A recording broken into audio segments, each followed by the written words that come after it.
5 minutes less than the hour that we would have on the schedule. So we're going to move kind of quickly through the presentation part of this because in planning our strategy, Cliff and I decided that it would be more important to put all the cards on the table about what we would be interested in talking about and then let you guys decide what you want to pursue. So in essence, what we're going to do is we're going to pull up a slide deck. There's only 10 slides, including the title. We're just going to walk through those, make a couple of comments maybe briefly. So we don't want to take any questions as we're going through the slides because we're going to go through the slides in hopefully like 10 minutes or so. Once you've seen the slides, since there's only going to be probably 7 that you have to think about because once I introduce me and I introduce Cliff and you have the title slide, that means that from the 10 slides, there's only 7 left that actually have content on them. There's going to be math here? No, we understood. It might have been a late evening for some people, and it might be an early morning for others. So we're trying to keep it as simple as possible. So if the clicker works, woohoo! The future of skill-based IT. I'm Jeff Middleton. This is Cliff Galiher. Cliff, let me let you speak to yourself. Good morning. Or evening, or what it might be. Hi, that's got to be Jeremy. Thanks, Jeremy. My name is Cliff Gallagher. I am from Missoula, Montana. Really? All right, well, I guess Montana's empty now because both of the people from there are here.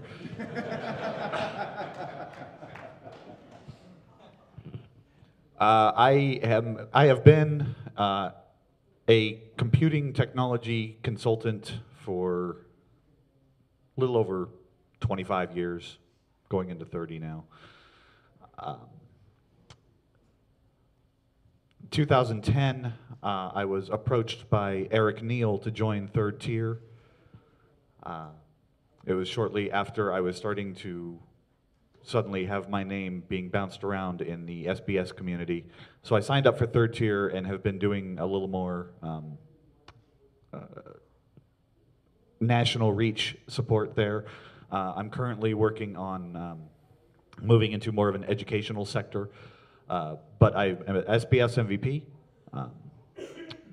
I target primarily small businesses and nonprofits for support services. I try to improve whether it's a technical community, a virtual community, or my own local community. That's where my passion lies. I happen to, be in technology. That's what pays the bills, but that's secondary to what I actually want to achieve. I want to leave something behind when I go. So that's a little bit about me. Here you go, Jeff. Okay, so I've already mentioned there's 10 slides. 3 don't really count. This is the 3rd one that doesn't really count, except for the part about the new logo.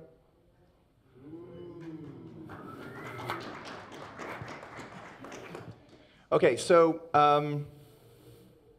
SBS Migration is a business that most of you know me about. Is there anybody who doesn't know either me by name or me by name of SBS Migration who's here? Thank you, Manny. All right. The fact that, never mind. So 8 years ago when I started SBS Migration, the thought that I had was that, wow, I'm out there answering questions on the internet, and there's a whole lot of people who want to have the questions answered, and even though I'm a pretty good typist and really fast, some people are getting a little bit annoyed by the 10-page posts that I'm putting out there.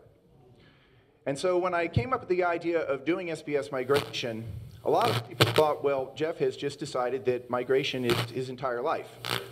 Because, after all, if you're IT people, you tend to think of whatever you do all day long as what your entire life is, or your entire business is about. So let's pretend that that were true. And I'll tell you a little bit about how this moves into the discussion that we're going to have here. When I started SBS Migration, I realized that I could do a better service for my customers if I optimized my business to make it easier for you to run your business. That's the way I saw it. If I'm of value to you, then you value me. And even if I don't charge you an awful lot for what I do, if I make sure that I charge you what I charge, that it's fair, and that you can make a profit off of using my product, then you're going to keep coming back to see me. So that was the concept. SBS migration evolved from originally being about how to migrate from one specific endpoint to another endpoint, and eventually became about helping people to understand project management of doing change management with servers that happen to be SBS servers. And then subsequently it became about replacing servers that weren't SBS servers, but you wanted to go to something else with Windows and Exchange standalone or whatever. Over time, I found that my customers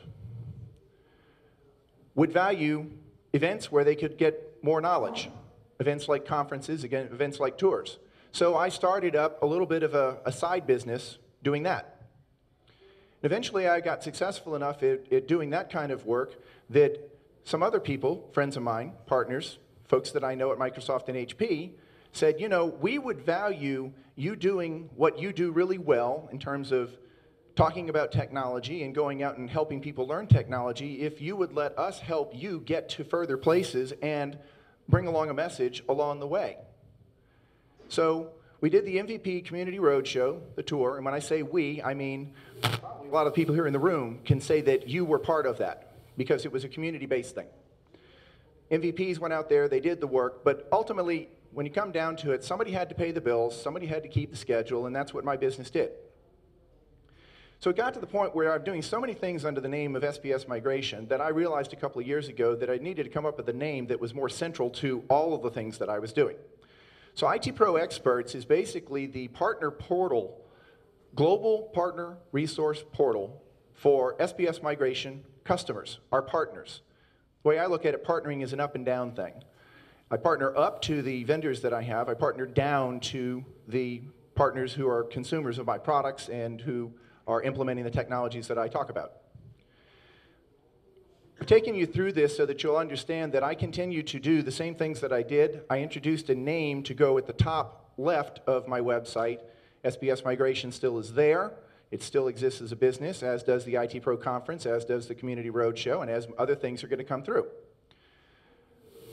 That's a way for me to explain anybody who had the question of why is it a different logo, but it's also a way for me to illustrate what this session is going to be about. It's about looking at your environment, looking at what you know, looking at the skills that you have, whether they're technical or business-oriented, looking at your customer base or your potential customer base, and looking at the resources that you have available around you to go out there and build a business model around. I just gave you a very short explanation of how I went from doing what most of you were doing now. I was doing that 10, 15 years ago, and now I'm doing something different. But I didn't really change an awful lot about me along the way. I just changed the way I thought about what I was doing. So as I promised, we're going to go through these slides pretty quickly, and I'm going to ask Cliff to just toss in a couple of comments along the way here so that we'll help you to understand what we think we're thinking about on each one of these slides.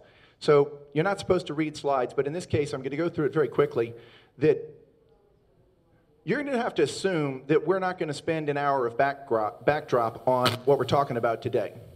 So we're going to start with an assumption of if you're making a living off of selling hardware, you're going out of business.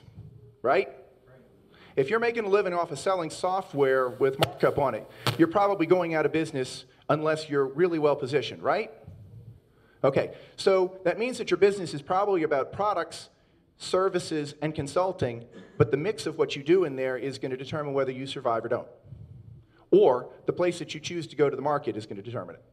So the problem is that if you have been someone who has viewed the work that you do as about, I really like doing this work, physically doing the work or whatever it is, then you may have not a business, you may have a job. If you're the only person in your company, then you have a hard time telling the difference. A skilled job is a job that requires someone who can't simply walk up, read the instructions, and do it. It requires some ability to look at the process and interpret it, or grow it, or find a way of combining it to make it more relevant. And a skilled IT business model has to be more than just a skilled job. Some comments? Not yet. okay? We're going to talk about skill sets as well. So if you think about what you've been doing the last, I'm going to assume everybody here has been in the industry for 10 years. And if you haven't, then I'm glad you came in because that was a smart thing to do. If you've been in the industry for less than 10 years and you're here at this session, there's a very good chance that you're going to be one of the survivors who will be here at whatever this room is, at whatever conference this is, 5 years in the future and 10 years into the future. Because if you're very new into the industry and you're actually going in to listen to people who know about the industry and what they think and what they advise, you got a really good chance of going ahead because you got more eyes and ears looking at what you're doing. Everyone in this room has skills. The annoyance that I have, and the annoyance that I had, and the annoyance that I still have, is when I spend the majority of my day doing something that's actually not the most productive thing I could do. It's just process that's filling up my day. You know, there's like that golden 30 minutes when I made the money for the day, and then for the next 10 hours, I'm just doing process. So maximizing your skill sets, figuring out what you're good at, and then figuring out how to implement that, that's where you can actually increase your money because you don't have to get more business. You just have to use your skill sets more frequently and build them. And when I say more frequently, I mean daily. Eliminate the crap. Do the stuff that's worthwhile. So with skill sets, you can have a skill set as a technician, or you can have a skill set as a business owner, business manager, or even an entrepreneur. A case of entrepreneurship is the story I told you a little bit ago. I was out there doing IT work for my customers, face-to-face work, going into the resources online, the news groups, and trying to find answers. But then I suddenly realized I had more answers than I had questions. So I took the skills that I had, and instead of just applying them to the customer, I started trying to help my friends around and listening to what they were saying to find out where were the gaps in knowledge that maybe I could help with. So I changed my skill set in a way that maybe not all of you can do. Other people change their skill sets by reinterpreting what they love to do or what they would like to be involved in. And I know you have a comment about this because I know you've changed jobs a couple times. I do. So to add a little relevance to probably this room, the cancellation of the product we knew as SBS standard hit a lot of people hard. They are very passionate. And I understand that. You've invested time in building a business, and maybe you built a business around what you thought was a product, and suddenly that's gone, and it left this void.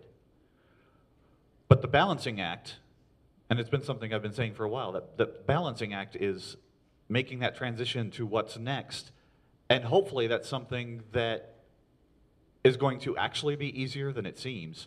And that's that fine line between whether you are in a job or whether you're running a business, because business is about change. It necessarily has to be. Even if you're McDonald's, you have to look at the future and say, okay, with the health craze, we're going to release apple wedge fries.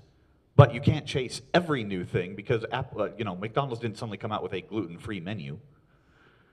You can't chase every craze. You can't suddenly, just because somebody is at the front of the room and talking about a brand new business model that's going to change the future, that may not fit for you. I'm not saying you need to run after everything, but you have to sift it. And you have to actually take your passion out of it because it's going to cloud your own judgment. And I think that's an important thing. That's why I transition the way I do.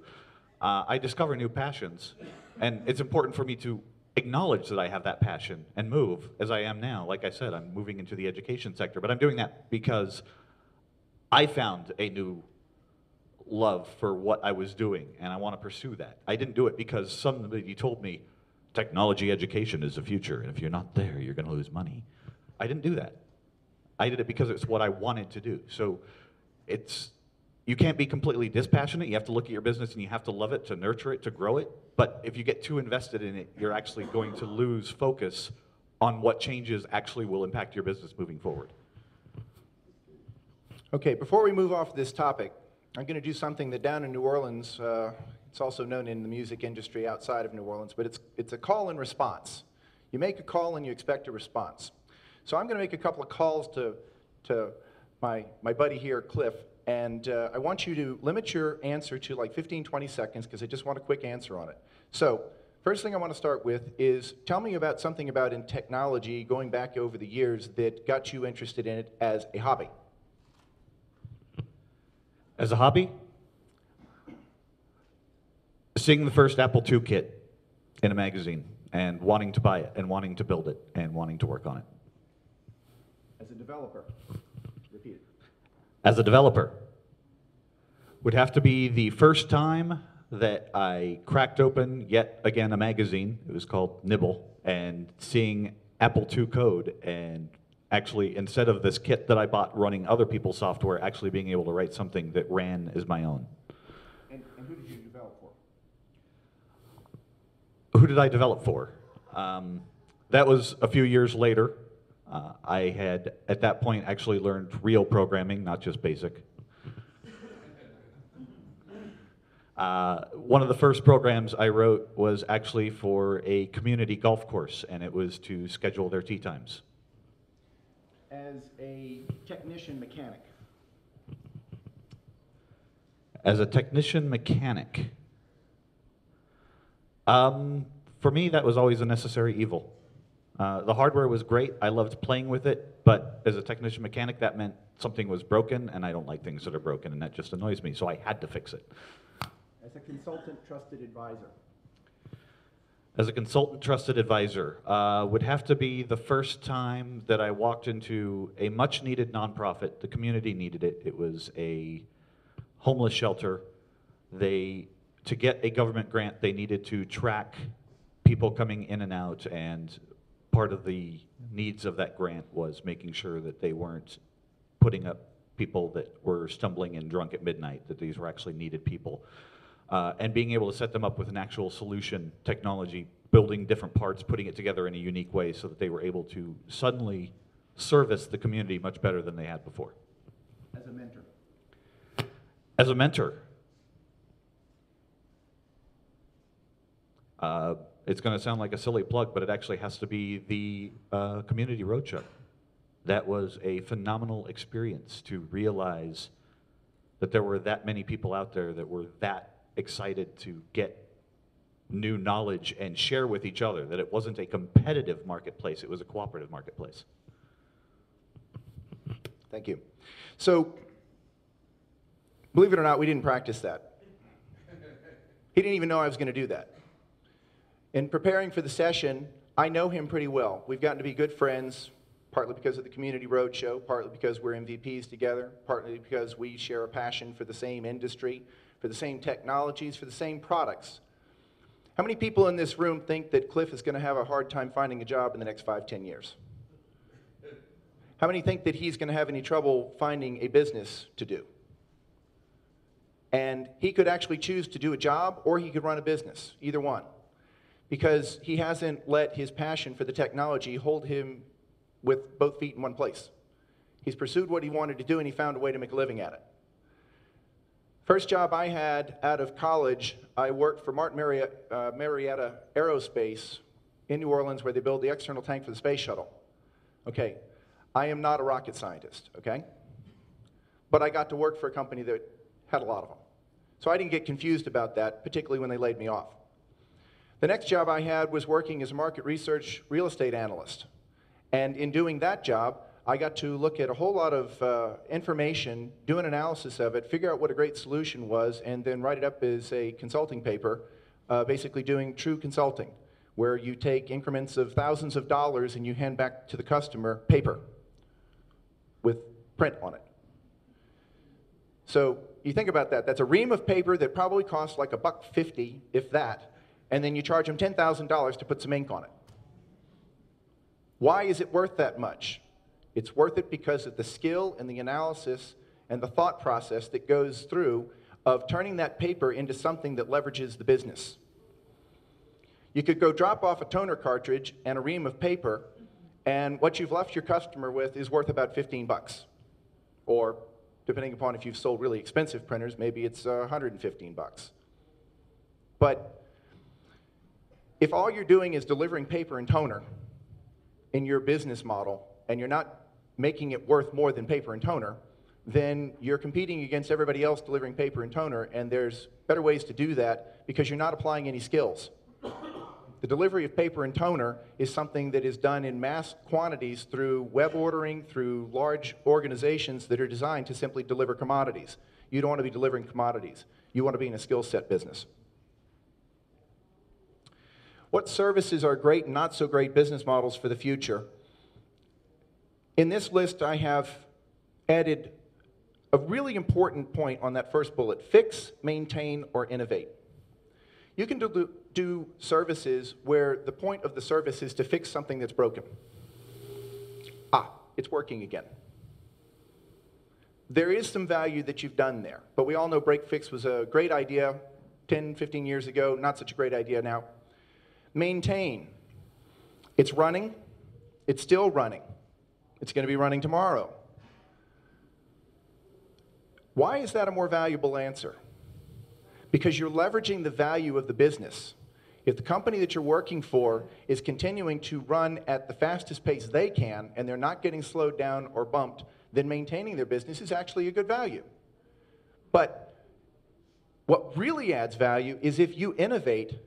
And when I say innovate, I don't mean that you go in and you take out a 2-year-old phone and you sell them a brand new phone.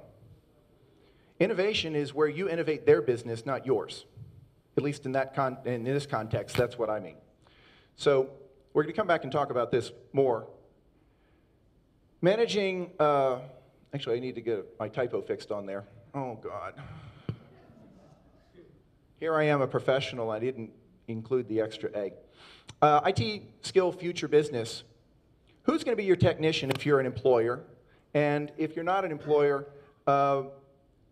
just imagine for a moment that you've got 2 jobs. Imagine that you sit on both sides of the desk. Criticize yourself on the other side of the desk as the business owner looking at the technician who's across on the other side. Who's that future technician? What does a technician do for you and for your customers as opposed to what you do as the business manager? What are the different roles there? What would you stare at that technician and say, why were you doing that? I mean, why didn't you just go sell him the new thing? Or, why did you sit there and futz around with it? You're going to have opportunities ahead where you're going to have to decide if you're going to outsource your business or if you're going to partner with other people. And you may find that in doing this, you need skill sets to succeed that you don't have. And perhaps you need to bring somebody new in on them. And that becomes a really bold idea when you hire somebody to do work for you that you don't understand. That's when you've really moved out of a job into a business. We'll come back to these slides as we talk a little further. There's a call to action that I'm just going to show it to you so you know where we're going for. You want to know what you do well and what's valuable. You want to get rid of the things that are not. You want to think about vertical industry solutions you could do, and you mostly want to focus on how can you make a really tremendous leap in value of the customer's business, not yours. To illustrate that point, let's say you've got a company who's got 20 seats in it.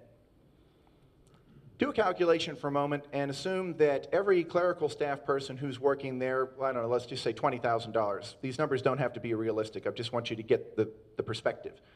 Every clerical person's making $20,000, and there's 4 or 5 of those. And then there's a manager in there who's making $50,000.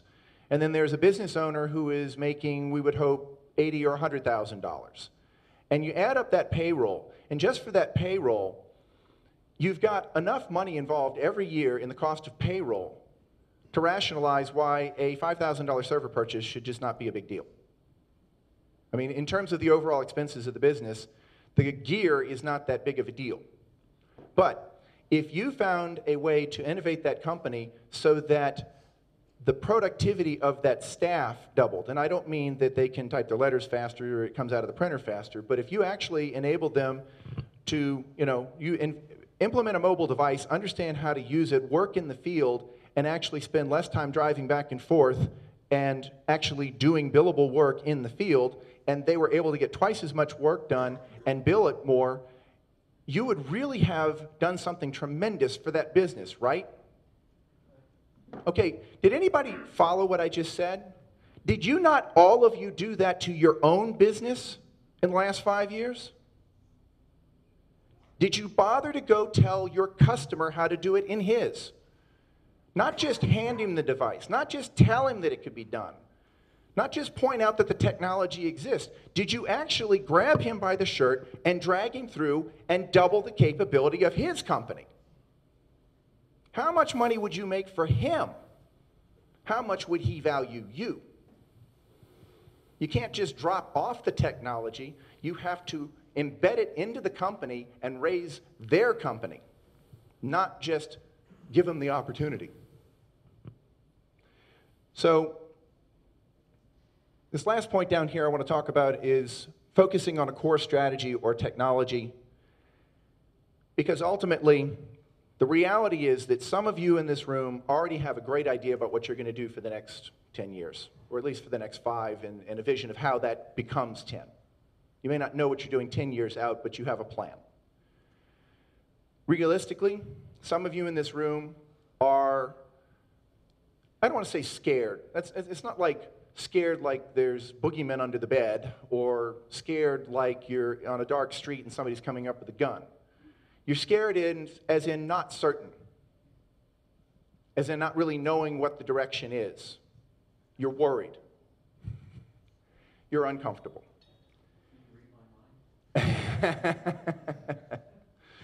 and in that case, you get a couple of choices. You either have to find a pig that finds truffles for you and then get into the truffle business, just expect something to fall in your lap, or you're going to have to go back and look at what you've got, or look at what you could do and focus on it and be incredibly good at it so that anybody else who's out there, you're better at it. And then you have to do one really important thing: bill for it. Charge what it's worth to be better than everybody else. If you focus on something and you focus on a market that exists and you're really good at it and bill for it, then we don't have to worry about this thing called SBS and what comes next. You just focus on what you're good at. We'll let you address anything.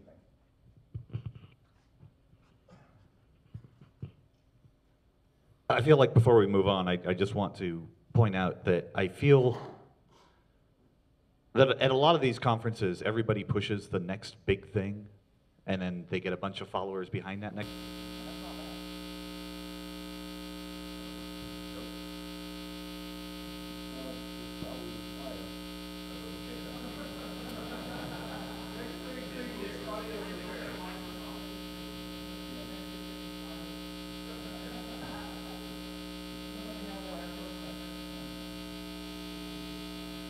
Actually, I think battery's dead.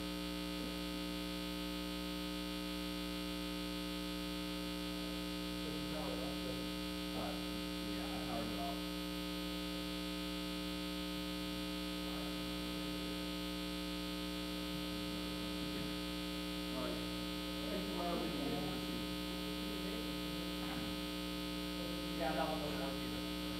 We found that out the hard way. All right, that wasn't derailing or anything. So as, sorry for the people in the back, I'll talk as loud as I can and hold my last an hour now. As I was saying, people pursue the next big thing because conferences tell them to. Thank you. There we go. I used to be a technician. Okay. It's a good thing we had a doctor in the house.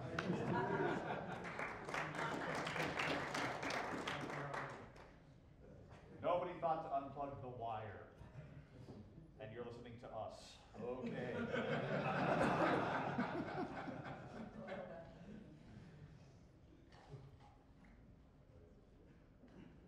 While I agree that, it goes back to what I was saying before, while I agree that looking at the next big thing is important, I think it's also important to acknowledge that there is room for multiple things. Jeff says that break fix may not be a good model anymore. I will respectfully say that for some people, it may still be, things will always be broken. You will always need a plumber. You're not calling India to get your pipes unplugged. It's never gonna happen. You're always gonna need an electrician. Computers will always break. And maybe the break fix model has changed because something gets inexpensive enough that you just toss it out and replace it. But the average business owner may not know how to plug everything in and hook it up. There's always going to be an on-site IT presence. And for some people, that's going to continue to be a great model.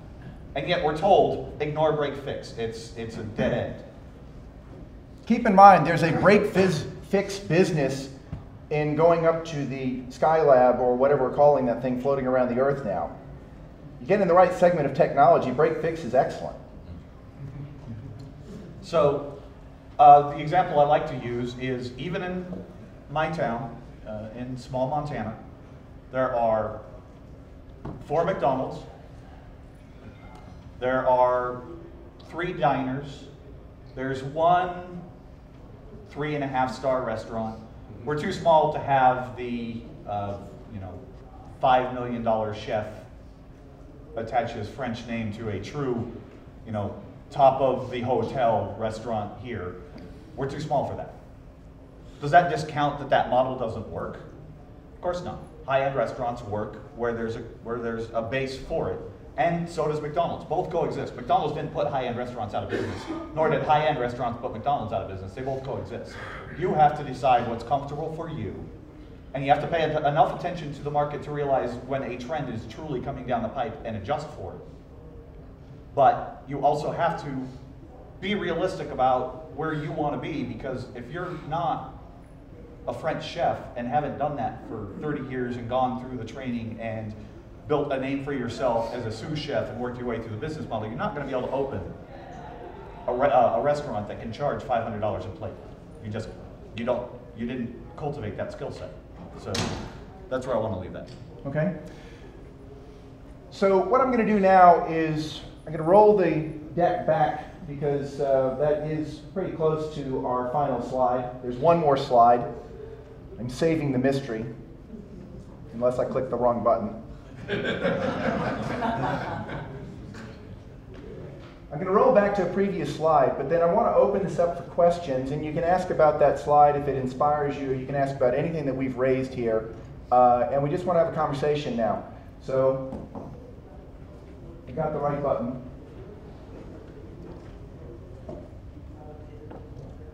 Does anybody have a question about jobs versus business? Or any other topic? Thank you for coming. All right. I have a question. Okay. So when you say business based upon service hours are constrained, what you're talking about there is creating efficiencies in your business such that you can do more things at once. You can duplicate your efforts. What took you 5 hours at one point, you can do in an hour now, and you can charge 5 hours still. Is that what you're talking about?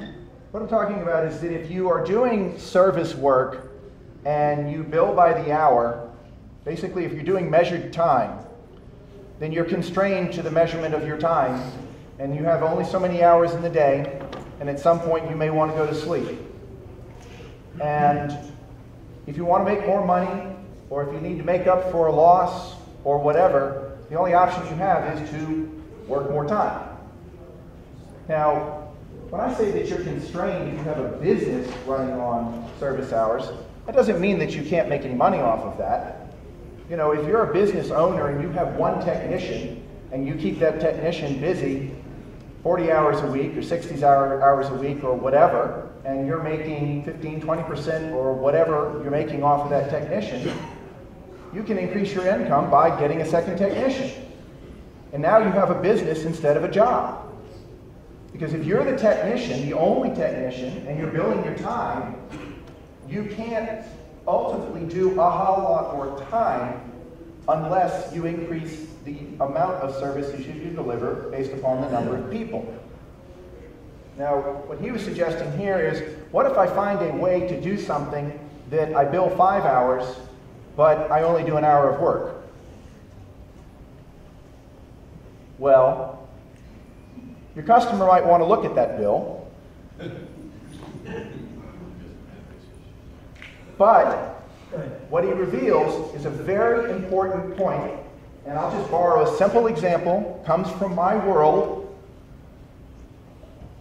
if your customer would value the upgrade and replacement of his server sufficiently to pay you $5,000 for the time or for the effort or for the service to make the difference between open the box, plug in the cables, thank you very much, I'm done, versus all of that plus integrate it into the business, lift the value of the business. If they get $5,000 worth of value out of that, or hopefully $50,000 worth of value, or $150,000 worth of value, instead of billing the measured time, you bill the job. Mr. Customer, I'm delivering a server. We charge $5,000 to install it. You take time out of the equation. You use time to schedule your next job. You're not going to be there for more than a day, but you don't change the value. You stop billing the measured time, you bill the value to the business. Sell the result. Sell the result. Very good.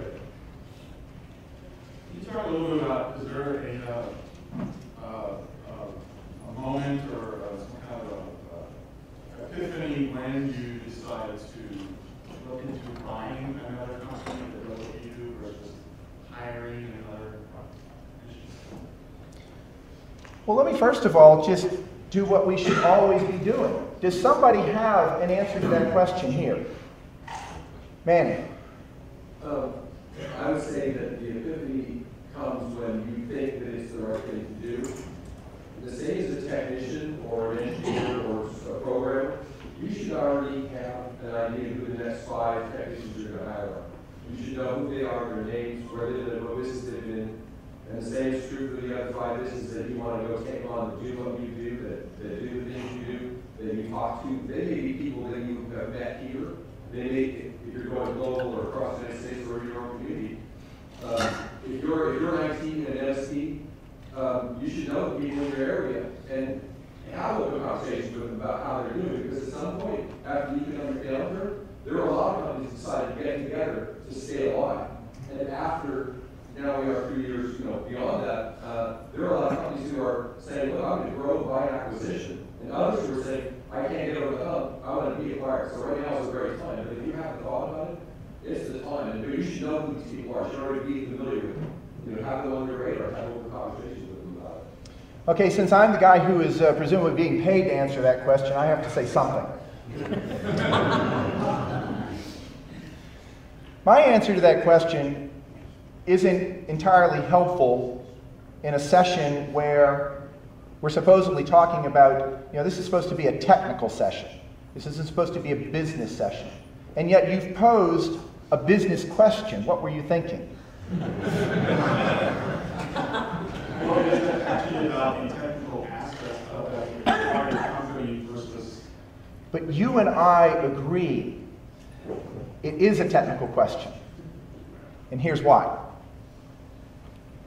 In my opinion, when you choose to acquire somebody or to acquire an employee, has to be dependent upon when you think you understand enough about how to manage the job of managing the employee or understanding the merger of the 2 companies.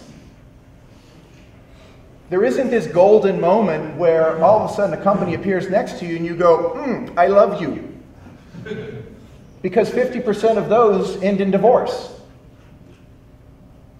You have to have a relationship that you understand and that you can manage and that you can grow. So if you think you're getting there, then you need to go figure out how to do that job. You need to get whatever business skills are required or understand how you're going to offload the portion of your technology that you do with yourself or your employee and how you're going to facilitate that. And I'll guarantee you that if you get to the point where you think you understand how that marriage can work, nobody has to give you an epiphany. It's like, oh my God, why was I not doing this before? Well, because you were not ready. But it takes something to motivate you, and I have the feeling we're all getting motivated. Who had the next question up here?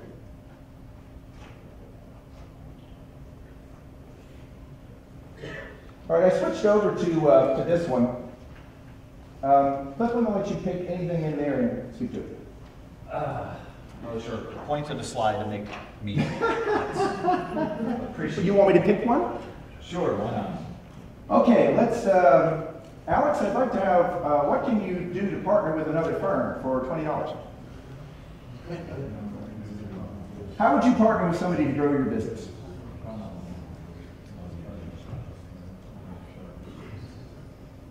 See, that's what happens when I let you pick. I don't actually have to think about it, too. Nobody said there'd be thinking involved in this session. Should have realized that last time. Oh. Talk about the third tier experience. If We're nothing not, else. yeah, exactly. We're not going to discuss last night.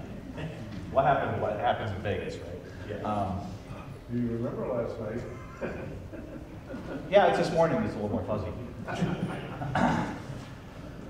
So, partnering, we can actually take this a continuation of the conversation we just had when it comes to partnering with another company. I gave a very brief introduction to myself because I thought we were going to have most of the time to have the conversation. I didn't want to spend too much time talking about me. But I'll go ahead and circle back around to that. Being in Montana, it's difficult to get exposure. There's just not a lot of people. Somehow, the internet is obviously changing things. That's how my name apparently got out in what I call the virtual community. People started approaching me. I started writing blogs, and then I got nominated for an MVP, and I didn't know what that was at the time. Shortly after that happened, quite literally, it was a July day, I'm getting ready to go out to the lake and do some water skiing, and my phone rings. I'm going to see if this works. Thank you. Hello? Here you go. Why don't you take that one?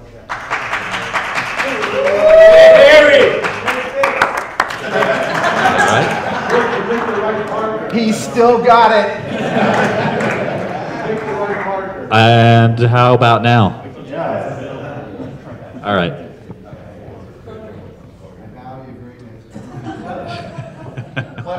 Continue, sir. No problem. So my phone rings, and a gentleman who I'd only met once in Redmond that February is like, Cliff, I don't know if you remember me. My name's Eric. And I'm like, of course, Eric, your books have been on my shelf for 6 years, and I remember meeting you, and it was great. And he's like, well, I don't know if you know about Third Tier, but it's a company that Amy and I started, and we're trying to offer enhanced support.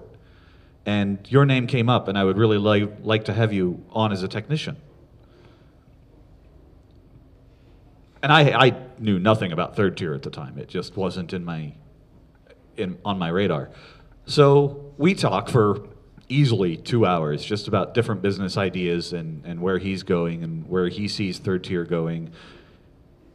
And then he just leaves it at that. He doesn't push for an answer. He's just like, well, think about it. And I jump on the website and I look at Third Tier and I read about Amy, because I had also met Amy just that February, but didn't know Amy very well at all.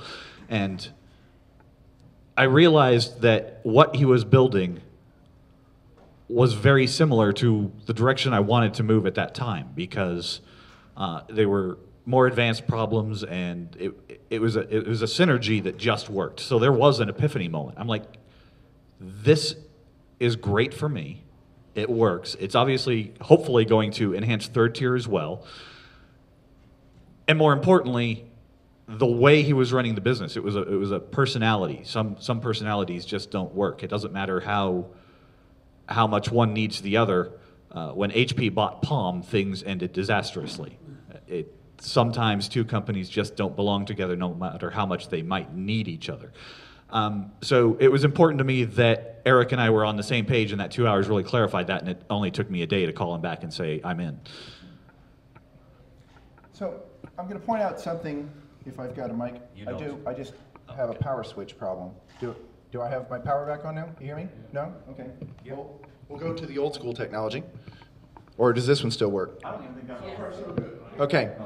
So I want to point out, when I pointed at Cliff and I said, take it, talk about Third Tier, you probably thought he was going to tell you how you could consult with Third Tier. But the way he answered it was how he leveraged his business with Eric and Amy. Remember when I talked about that 30 golden minutes a day where you're actually doing something that is what generates the income, and then the rest of it's just connective tissue, the difference between muscle and connective tissue. This dear boy, living in Montana with 10 other people. No, I'm allowed to insult Montana, you're not. With 10 other people and thousands of elk who are not his market. You know, I don't care what they do to that touchscreen. I still don't think an elk is going to be able to use it because they can't hold it with the other club, you know, the other hoof. It goes in the air.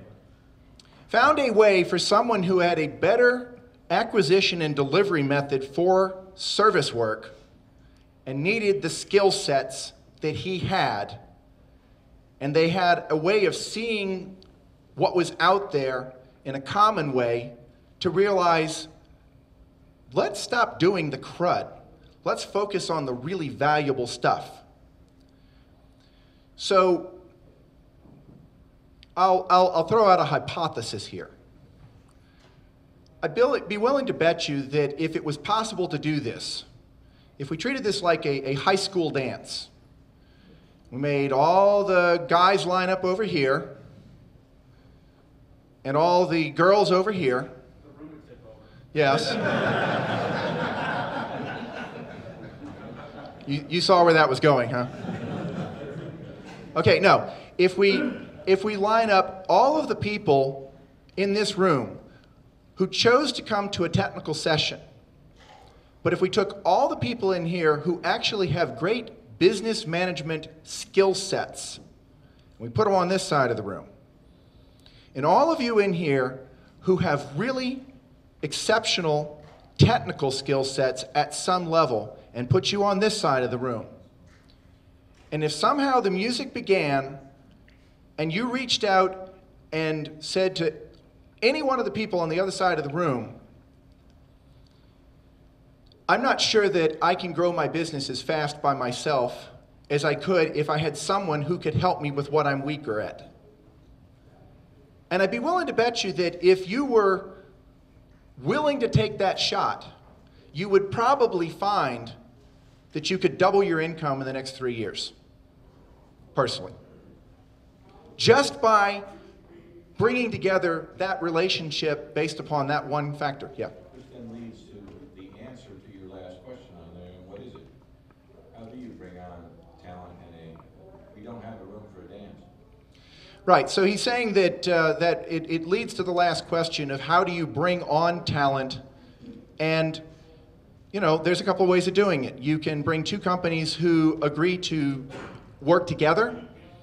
You can think of it as, you know, in construction work, the plumber doesn't do electrician's work, we hope, and vice versa. But they come together on a construction site and they have to work with each other and coordinate around each other so that when the plumber goes and drills a hole through the stud, he doesn't drill a hole through the wire. They have to understand each other's businesses, but they have some degree of specialization. Now, I don't think that it's the best idea for you to think of everything we're going to talk about here based upon the analogy of blue-collar work. I think everybody in this room needs to not be seeing themselves in blue-collar work. You need to be thinking of yourselves as in the intelligence business. You need to think in terms of, if I owned my customer's business, and if I understood everything about my customer's business, what would I do with it? What do I see just walking in the door that he's missing?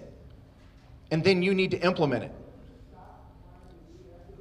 If you looked with other companies in your area and you think about the kind of work that you do, and you remember I talked about that 30 minutes that you're really productive and then the other 8 hours that you're just sort of making time. It's hard sometimes to think that if I brought on a technician, I could get more done, because you think about when I get on site, I'm doing technical work, I'm being a mechanic, and then you step back and go to the monitor and you say, okay, I'm thinking. Now I'm doing intelligent work. And then you go back over and you do the technical work, and you think, you just hired a plumber's helper, but you're still a plumber. Because as long as you just try and do more of the exact same thing and it isn't accelerating the company, you haven't plugged into where the money is.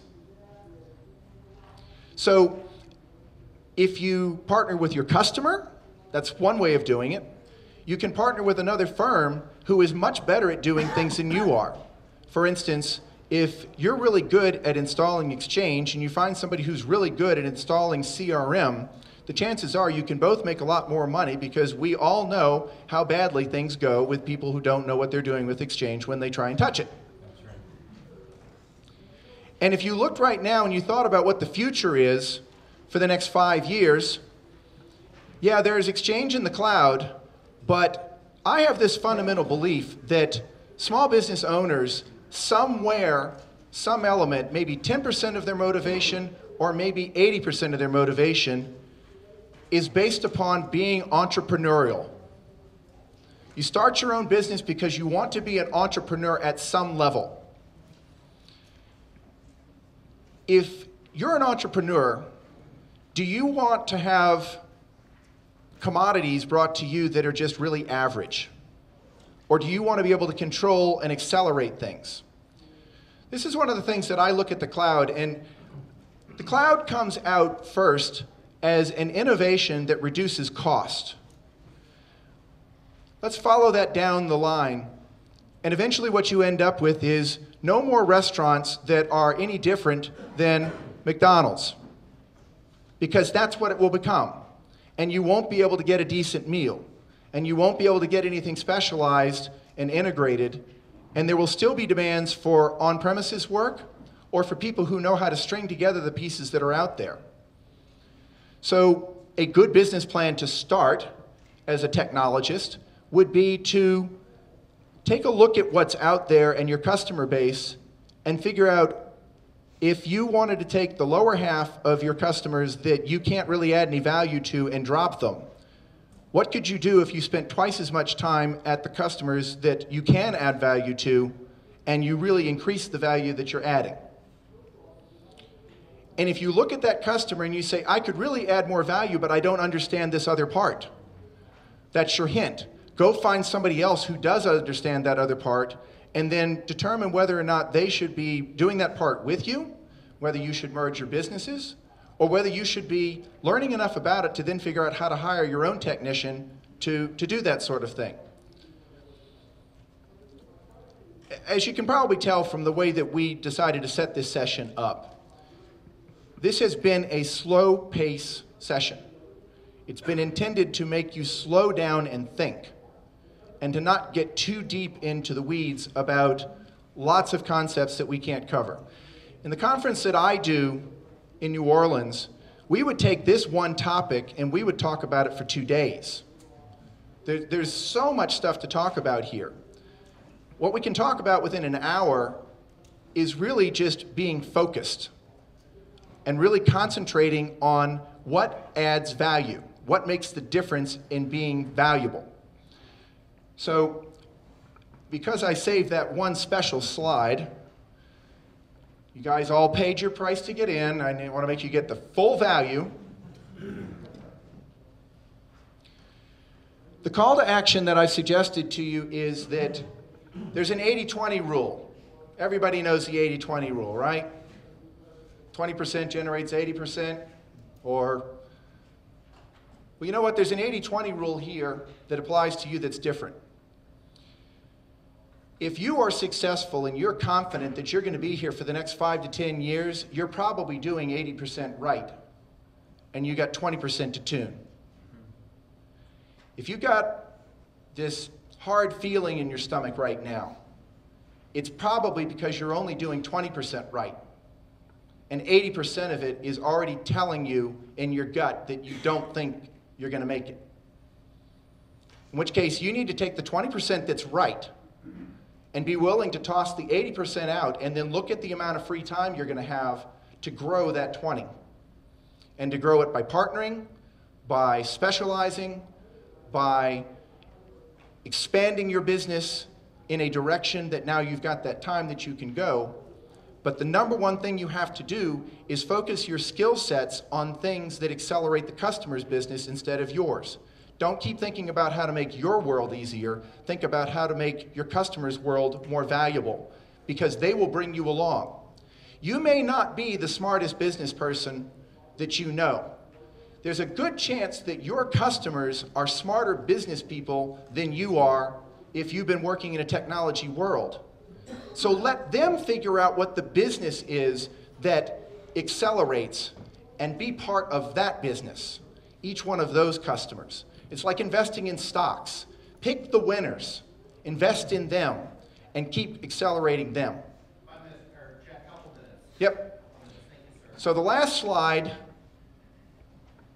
is intended to help you focus.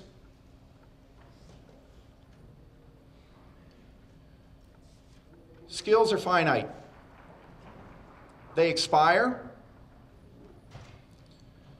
Your ability to acquire skills and stay up with them is limited. You need to focus on the skills that are valuable to you and valuable to your customer, and take a hard look at everything that you're doing and say, I'm not going to do things that are not valuable to me and are not valuable to my customer. And focus your business further down on what's really valuable. Any other comments? Yeah, one. If you go into a bookstore and you buy a book on how to run a business, for the last 60 years, Chapter 1 has been the same. You can cut and paste it. Every book is the same. They talk about business structure. Do you want to be a sole proprietor? Do you want to be a corporation? Do you want to be an S Corp? Do you want to be a C Corp? And then they don't answer that question. They say the first thing you should do as a business is get a lawyer and get an accountant. Those are your first two partners. That's a lesson that you can take into how to move forward with the IT business. One, I think that now books should actually say, get an IT partner. Computers are no longer optional in any business. So hopefully book writers decide to, after 50 years, revise Chapter 1. But it's important because accountants specialize in knowing tax law, and they specialize specifically when you go to an accountant. You don't go to the accountant that does usually home taxes. They focus on doing businesses. They specialize. And when you go to a lawyer, you don't go to a divorce lawyer, hopefully. At least not when you're starting a business. You go to a lawyer that specializes in business law. They know the pitfalls. Why wouldn't you take that lesson and do the same thing for your customers? It's great if you can sell SBS to any business in the world, but if you don't understand their business, you can't help them utilize SBS, whether that's creating a SharePoint site that actually accelerates their business, whether that's grabbing onto a new technology like VDI. People push VDI. That's the next big thing. Not for everybody. So when you look at those skill sets, you have to understand where you can plug those in to your customers, not for yourself, but for them. And to do that, you actually have to be a partner with your customers. It's more than just making money off their backs. You have to understand, you have to jump in, you have to move to the next level. And that means picking some things and throwing other things away. If you are going to support a retail customer, you might need to learn the ins and outs of a point of sale system, but you probably don't need to learn a service package that helps schedule plumbers to go out in the field, because that's no longer your business model. And if you try to learn both, you're never going to learn either one very well. All right, everybody. This session needs to run for another 3 hours. Unfortunately, we do not have the room. Thank you.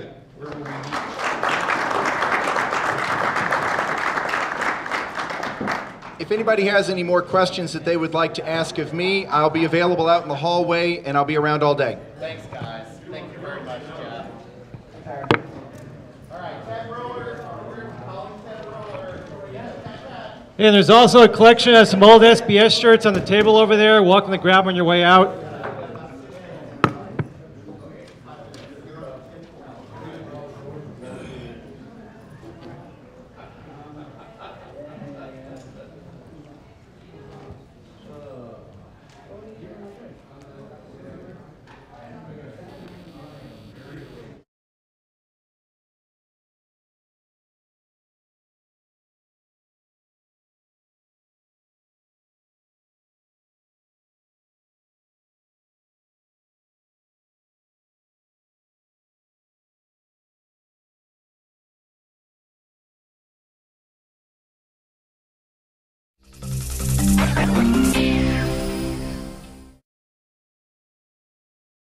The sun shines bright as it moves across my face. I feel the light and everything is in its place.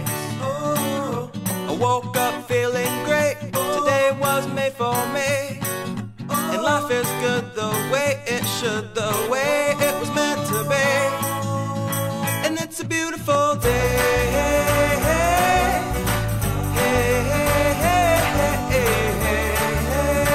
It's a beautiful day. It's a beautiful day.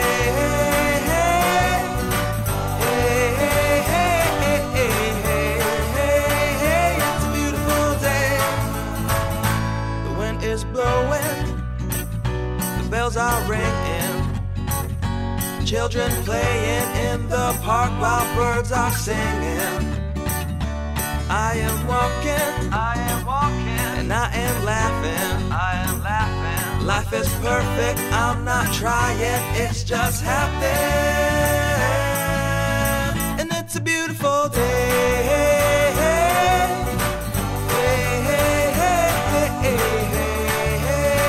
It's a beautiful day.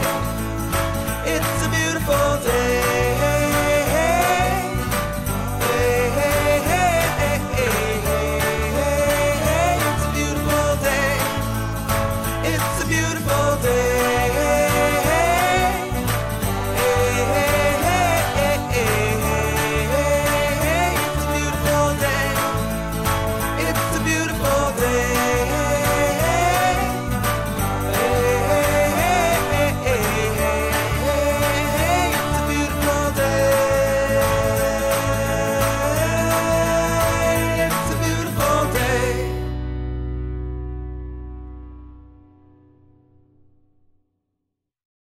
My Pocket MBA. My Pocket MBA. My Pocket MBA. My Pocket MBA. My Pocket MBA. My Pocket MBA. My Pocket MBA. My Pocket MBA. My Pocket MBA. My Pocket MBA. My Pocket MBA. My Pocket MBA. My Pocket MBA. Hi, I'm Harry Brailsford, the founder of the Pocket MBA program, and I want to talk to you about what we offer with the Pocket MBA. But did you know that education is the #1 success factor as you elevate your career professionally, but more importantly as you transform your consultancy to emerging technologies such as cloud and hybrid computing? Now let me tell you about the Pocket MBA. First of all, we use success teams. When you are admitted to our program, you join a success team with other peers. Think of it as a 21st century next generation peer group where you'll work together to complete the program. The instructors are your guide by the side. We've gotten away from the sage on the stage mentality to have a guide by the side with the online education where you have live office hours, you have lecture materials, resources, etc. But more importantly, I want you to think about the subject matter experts that we have in the program as your guide by the side. We have a 15-to-1 student-teacher ratio, so that way you get the attention you need, and in fact, your instructor can be your guide. And I like to think of it as the Pocket MBA is for the other 99% of us. So yes, there are traditional 2-year MBA programs and very expensive. You take on a lot of debt and have lost income for 2 years to attend those. That's the 1%. We like to think that we're relevant in delivering what you need for the other 99%. So let me kind of conclude with exactly what it is. It's 6 classes over 12 weeks with case studies, assessments, pathways. It's instructor-led.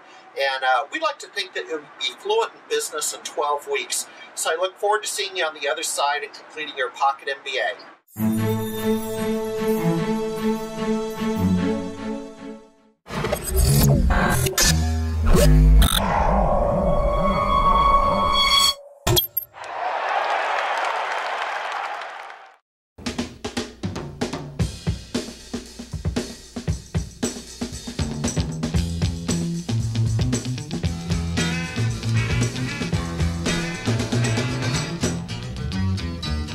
A little less conversation, a little more action, please. All this aggravation ain't satisfaction in me. A little more bite, a little less bark, a little less fight, a little more spark. This conference absolutely exceeded my expectations. It's been great to just network with people in the same boat or the same situation, or at least with the same goals. It's a groovy night and I can show you how to use it. To come along with me and put your mind at ease. A little less conversation, a little more action. All this aggravation ain't satisfaction in me. So one of the things that I've done for the last 4 years is to attend SMB Nation, where I can find in one location excellent information about what's new out there. And I meet with a lot of vendors that provide different solutions of what my customers are looking for. A little less conversation, a little more action, please. All this aggravation ain't satisfaction in me. A little more bite, a little less spark. A little less fight, a little more spark. Shut your mouth and open up your heart and baby, satisfy me. Satisfy me, baby.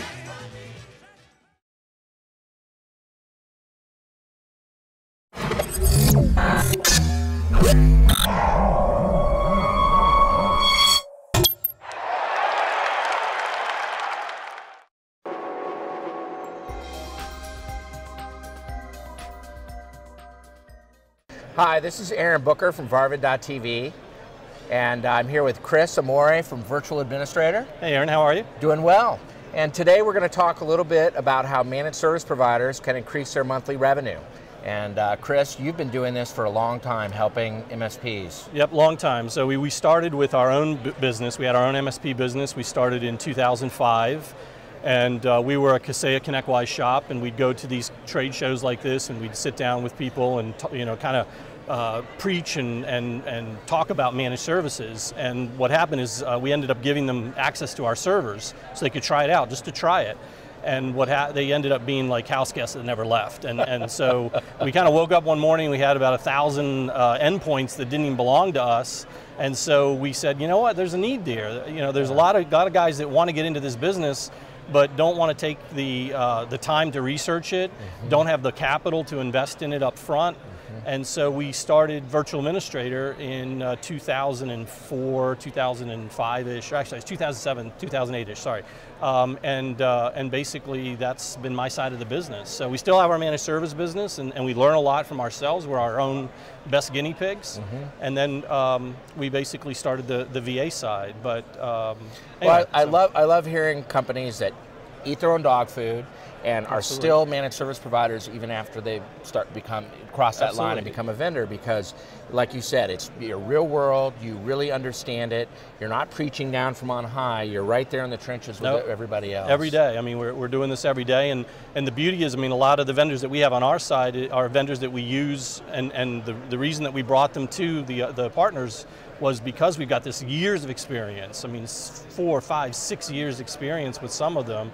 And you know, they're very entrenched in our own business. We couldn't be successful without them. But so anyway, for a typical MSP that's gotten started and now they're starting to think about, okay, I'm managing computers. They've kind of got base level MSP. They're managing computers and they've got a help desk solution.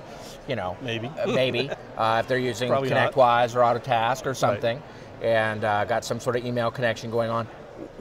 What do you think are some real logical, easy things to kind of graduate to find more recurring revenue? Yeah, so I mean the big thing is making that transition, right? So hopefully, I mean, here we are, we've been talking about managed services for years and years and years, but I can't tell you, I mean, every day I still have partners that are coming that are just getting started in it or trying to make the transition.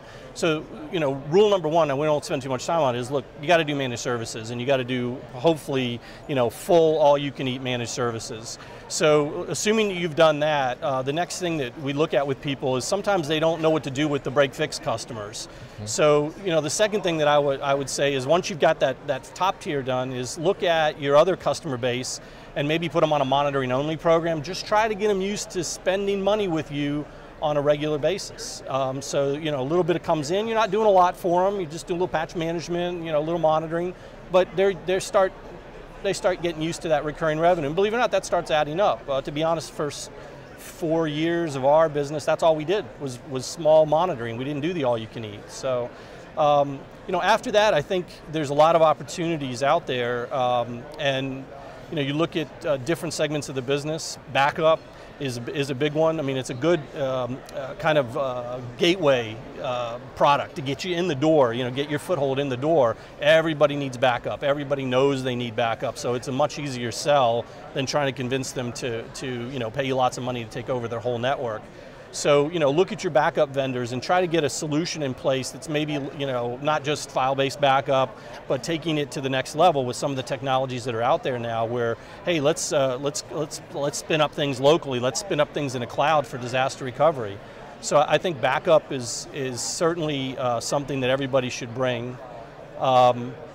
I think email and email security has been done, and everybody should have it. Well, but I think we should just lay it out there. I mean, spam filtering is still a need that so many people aren't managing well. It's hard to believe, and right? redundancy for email as well in the cloud. Yep, it's hard to believe that not everybody doesn't have email being filtered in the cloud by one of the many vendors that are out there. And so, that's just a natural. I mean, for us, when we started, back 7-8 years ago, when we started doing managed services, we bundled in spam filtering. We bundled in antivirus, so those became managed services, and they also became sticky points with the client. So it's a lot harder for them to, when you got control of all this stuff, for them to think about leaving, and they loved it. It was just a no questions asked. But so, assuming maybe you've already done spam filtering, and that's great. There's a couple, there's new things in that world. You got to go back to the client base.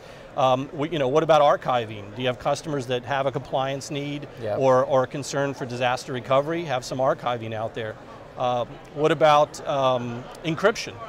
There's a big need now to protect private data, and again, the companies have, the vendors have come out and have come out with things so you can go look at those clients and say, hey, do you have, some of your customers, some of the users might need encryption because you're sending sensitive documents, and again, kind of sell that.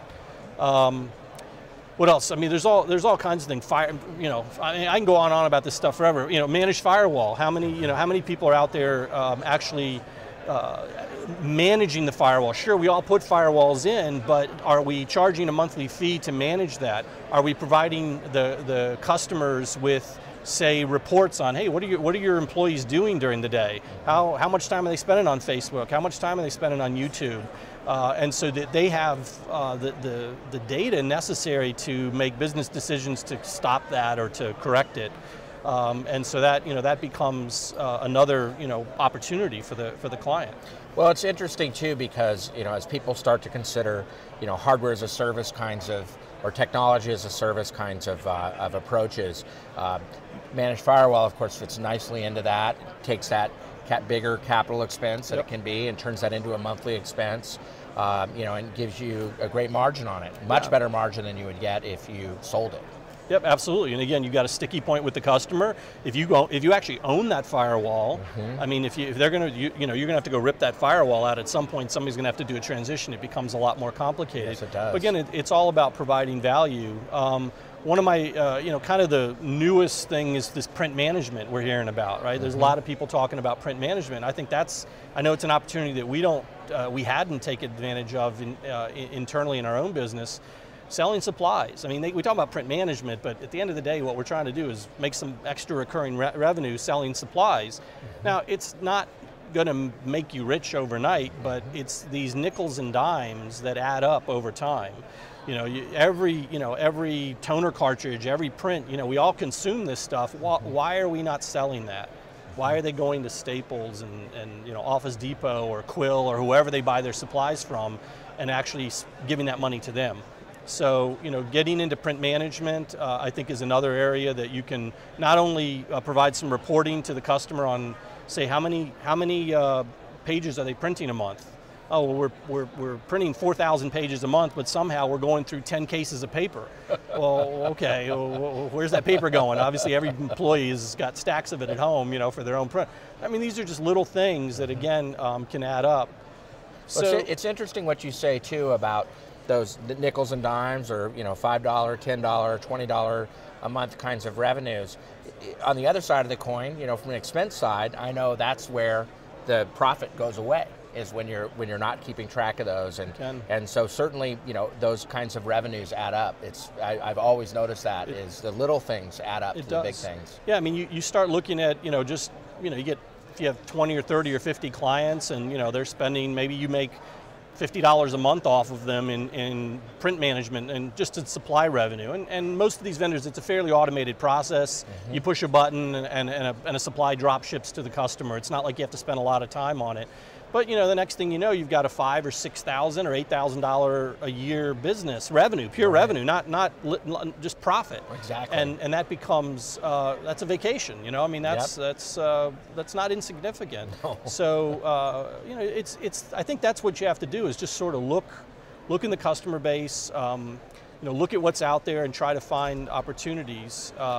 One of the things that I remember years ago, somebody in my peer group did, and I just loved it, was they output all of their clients and all of their service offerings, and they put check boxes in for what clients had what service offerings, and then they started to very intentionally focus on making sure that all their clients knew about all their service offerings. So they focused, of course, on the ones that were the easiest things to do first, and then slowly added and as they grew out. But that sort of approach really makes sense. Yeah, once you get your kind of what we like to call the medicine cabinet, right? We've got this medicine cabinet with all kinds of medicine. We can't give the medicine to everybody, but we've got an answer for you. Whatever was wrong with you, we got something in the cabinet. So once you have that, and that's one of the things we try to do is find those vendors for you, is maybe focus 1 month. I mean, just one topic a month. Maybe it's a blurb on the invoice that goes out. Hey, did you know about that we can do supplies for you and save you 20%? Or do you want to know what your employees are doing on the internet? Just whatever, just some focus. I think you're going to see payoffs from that. Well, and it keeps you relevant with your clients. I think many MSPs have had the experience where a client leaves because another partner comes along and offers something that the MSP offered, but the client didn't realize it. Yep. And it keeps the client it helps the client understand that you are continuing to move forward and evolve with the industry and add new service offerings. Yep. So keep eyeing that. I mean, obviously the cloud is the cloud. We were joking about it earlier. I mean, everybody talks about it, and the customers are going to be asking about it. So, and like the presentation, the keynote this morning with Bob talking about having those cloud offerings again in your medicine cabinet, so that you can pull one off the shelf and say, okay, here's the right cure for you. But make sure that every one of those things that you're doing is a moneymaker for you, even if it's just pennies. I try to avoid letting the customer pay for that directly. Try to have it all on the one bill. Again, I think one throat to choke. One throat to choke, and one bill to pay. They're not thinking about it. It's just all it's in there. Domain registrations. Are there how many people are making money selling domain registrations and SSL certificates? A lot of people don't. They just go to GoDaddy and they buy it and they give it to the customer and pass through the cost sometimes. Well, why isn't that being marked up, or why aren't you getting a discount off of the list prices by participating in one of the partner programs that allow you to do that? So anyway, like I said, I mean, there's a lot of things there, and I would just challenge everybody to maybe what you said. Maybe a checklist is a good idea. Here's the things that we can do, and here's the customers and what's missing, and focus on spending a little bit of time on promoting that one little thing. Well, I see so many partners that just don't do a good job of educating, and that's the weakness of many partners, is they're technical, and they love the technical part, but they need to understand that they need to share, in my opinion, they need to share that love of those technical features and capabilities with their partners. And if you don't tell your partners, then somebody else will. Right, that's exactly. I mean, you get in, and believe me, these printer management people, the print companies of the world, they're very scared.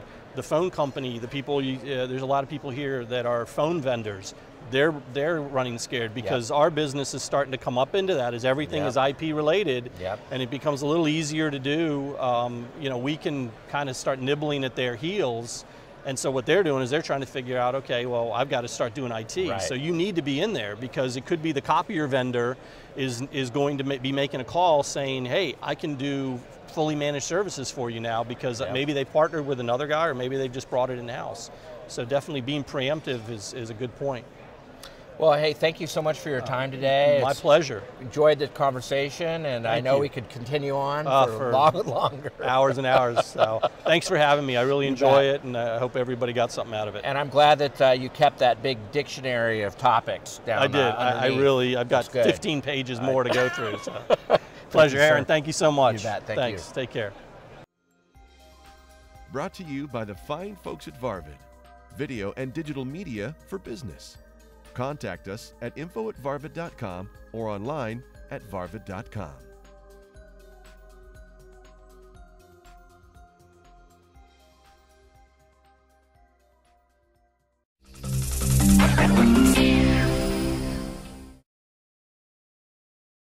The sun shines bright as it moves across my face. I feel the light and everything is in its place. Oh, I woke up feeling great. Today was made for me, and life is good the way it should, the way it was meant to be. And it's a beautiful day.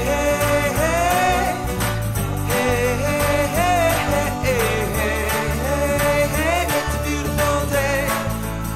It's a beautiful day.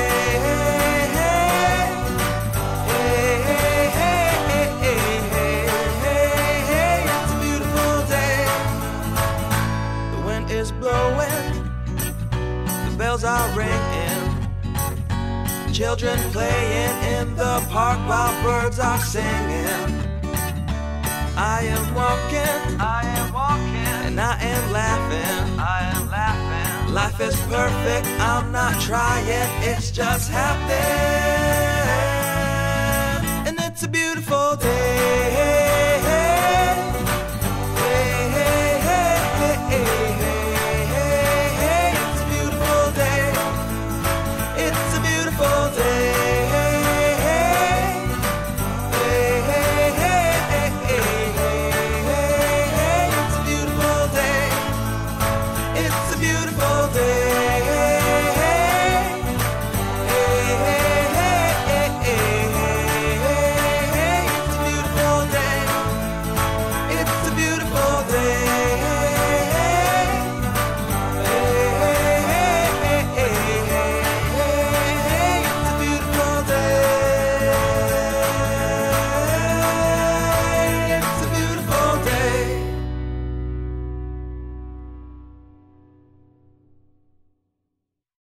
My Pocket MBA. My Pocket MBA. My Pocket MBA. My Pocket MBA. My Pocket MBA. My Pocket MBA. My Pocket MBA.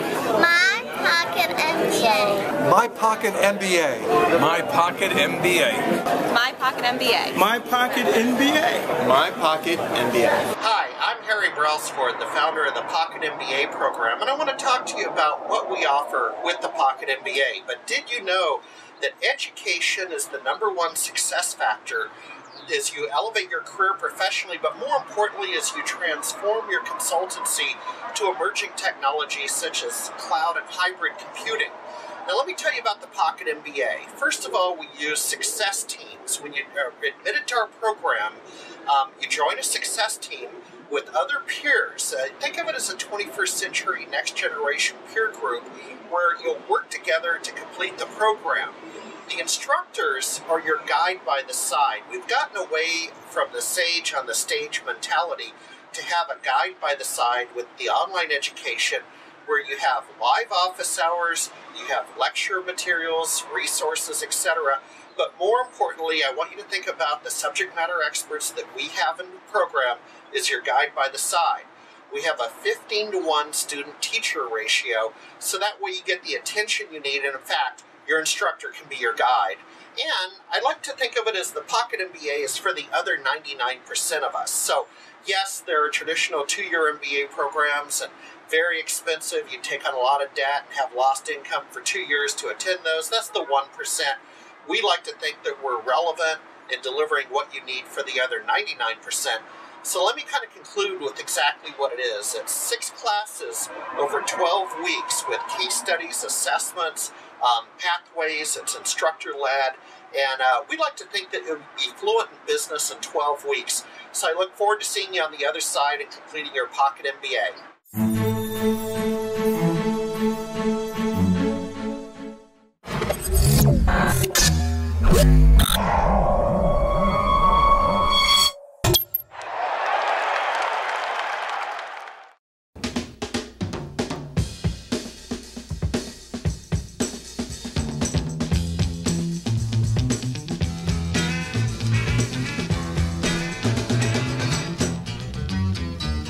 A little less conversation, a little more action, please.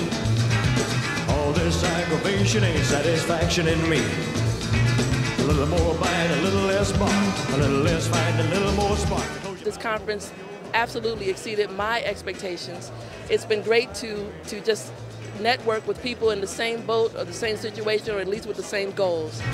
It's a groovy night and I can show you how to use it. Then come along with me and put your mind at ease. A little less conversation, a little more action. All this aggravation ain't satisfaction in me. So one of the things that I've done for the last 4 years is to attend SMB Nation, where I can find in one location excellent information about what's new out there. And I meet with a lot of vendors that provide different solutions of what my customers are looking for. A little less conversation, a little more action, please. All this aggravation ain't satisfaction in me. A little more bite, a little less bark, a little less fight, a little more spark. Shut your mouth and open up your heart and baby, satisfy me. Satisfy me, baby.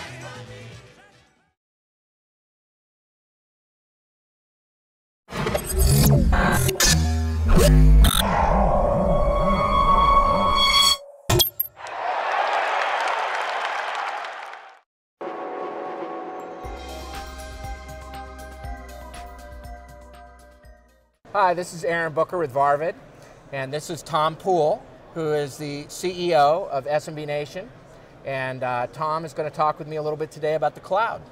So Tom, tell me a little bit about some of the things that you've seen. I mean, a year ago we were talking about the cloud here, and probably the year before that we were even talking about the cloud. But in this last year, what are some of the things that you're seeing? It seems like there's been some really significant changes. And there has been. There's been a lot of movement with the cloud. A year ago we were talking about it, and I think a lot of people in the channel were a little bit inhibited by it and not sure where it was going to go. And I think what's happening is more and more their clients are asking about the cloud and they're realizing that they need to know about it. Yeah, I absolutely agree. I mean, and then also we've seen some real changes from the vendors as well. I mean, Microsoft now has decided to really embrace the channel and much more so, and allow partners to bill. I mean, that was a huge change. I think Microsoft has kind of changed their strategies as it really relates to the cloud, and I think what we've seen is we've seen a lot of the vendors here at the show today that are really taking a look at a cloud strategy, and rather than buying on-premises servers and software, they're taking a look at more monthly subscriptions and ongoing thin client applications. And if you take a look at it with companies, they're looking at it and they're saying, is it CapEx or OpEx? And really what it comes down to it is what companies are looking to do is to put their money where it grows shareholder value. And at the end of the day, a lot of times technology isn't necessarily what grows their shareholder value. Well, it's interesting for me in this last year, couple years, how much we use the cloud on a daily basis. You know, we use Dropbox. And so we have a team account and over 1 terabyte of storage, and we are moving stuff around because we're so mobile. And then I'm finding, you know, all kinds of different things that we're doing with the cloud, and you know, even a board I sit on, the Whatcom County Community College Foundation. They were talking about buying a big upgrade. It was going to be $60,000 for their software, and I was like, and they were not sure about whether to do it yet. And I said, wait, because there may be a cloud offering. Yeah, I mean, this is the same scenario most companies are at, is they've got, you know, a rack of servers that need to be upgraded, they've got software licensing, and they're looking at it and they're saying, how do we avoid this expense? And the beautiful thing is that there's cloud offerings now that is almost like ordering from a menu. You can say, I want 5 instances of this and 10 instances of that. And if you're a company, especially that's got an influx, in other words, as an example, if you're a company that's an accounting firm, so you can, let's just say that overall on the year you had 10 seats that you need to use, well, tax season comes up and you need 30. Well, with a lot of the cloud offerings now, what you can do is you can scale that up to 30 and then take it back down to 10 when tax season is done, so there's some real advantages. Well, it's kind of funny you mention that, because I actually know a webcasting company that has clients that will have 30 or 40,000 simultaneous connections in some of the events that they do. That would be us. Yep. And so we scale up a couple of instances to take care of that big influx of traffic, so that we can make sure that we can actually, in a very, very high performance method, manage all of that oncoming traffic. Because if everybody's connecting at the same time, and from 40,000 IPs, it makes a big difference. It sure does. It sure does.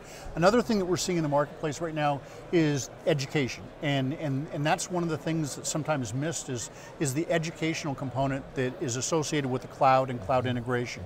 And what we're seeing is that the cloud is growing fast enough that the availability of skilled resources to assist with cloud integrations is lagging behind.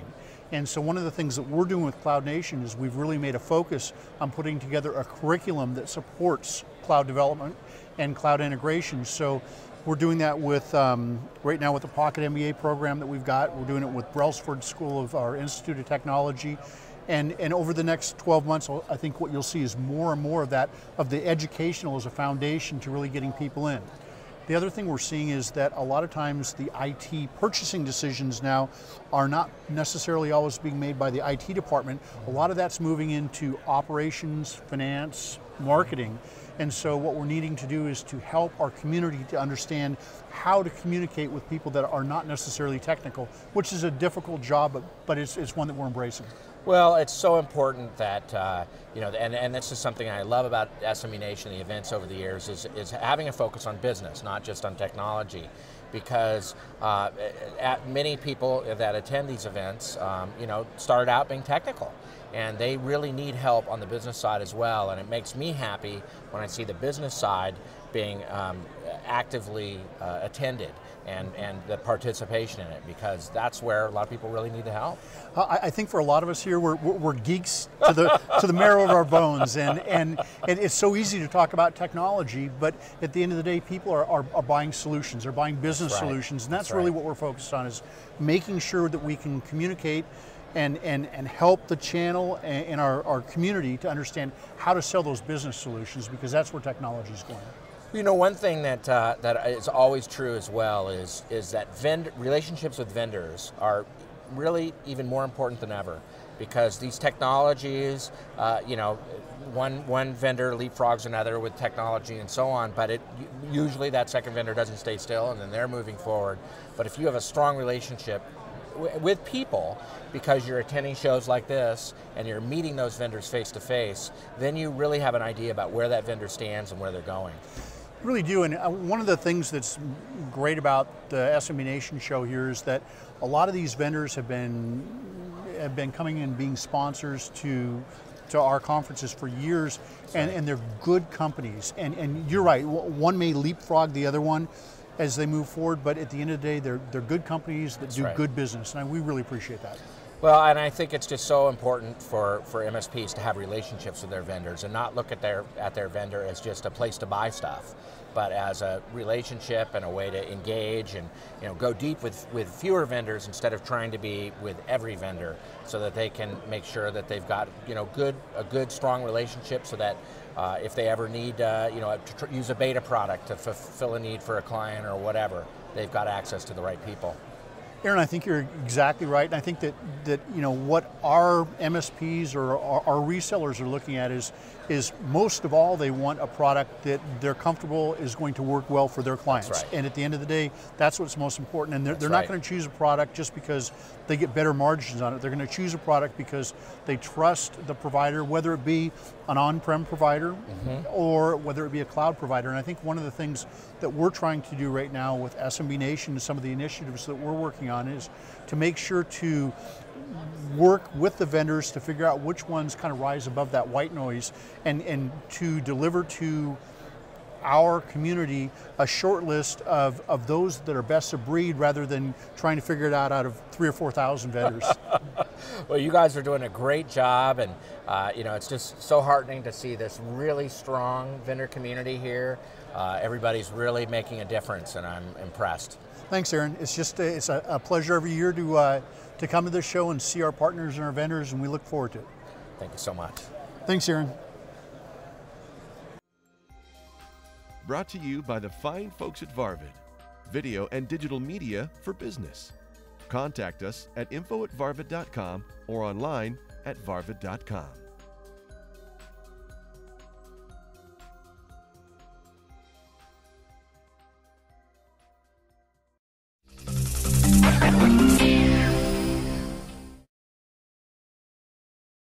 The sun shines bright as it moves across my face. I feel the light and everything is in its place.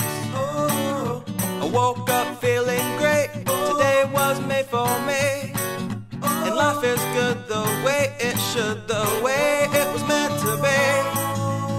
And it's a beautiful day.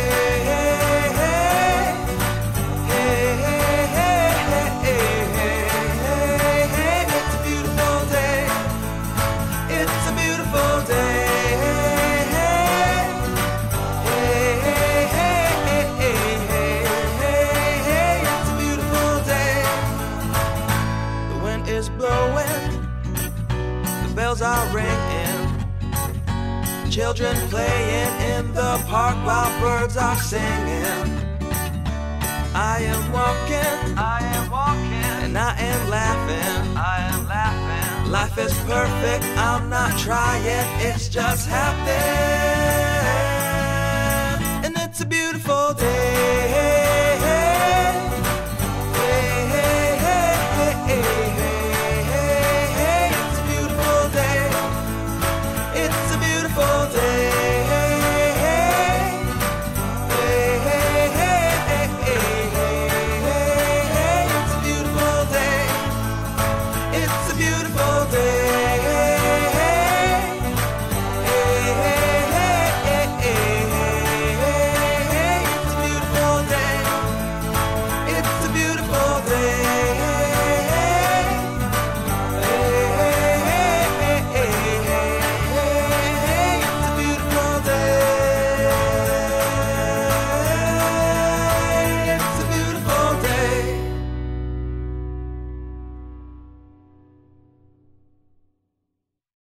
My Pocket MBA. My Pocket MBA. My Pocket MBA. My Pocket MBA. My Pocket MBA. My Pocket MBA. My Pocket MBA. My Pocket MBA. My Pocket MBA. My Pocket MBA. My Pocket MBA. My Pocket MBA. My Pocket MBA. Hi, I'm Harry Brailsford, the founder of the Pocket MBA program, and I want to talk to you about what we offer with the Pocket MBA. But did you know that education is the #1 success factor as you elevate your career professionally, but more importantly as you transform your consultancy to emerging technologies such as cloud and hybrid computing?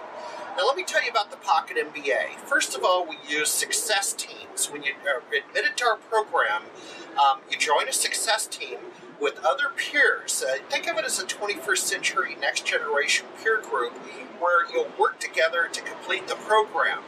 The instructors are your guide by the side. We've gotten away from the sage on the stage mentality to have a guide by the side with the online education where you have live office hours, you have lecture materials, resources, etc.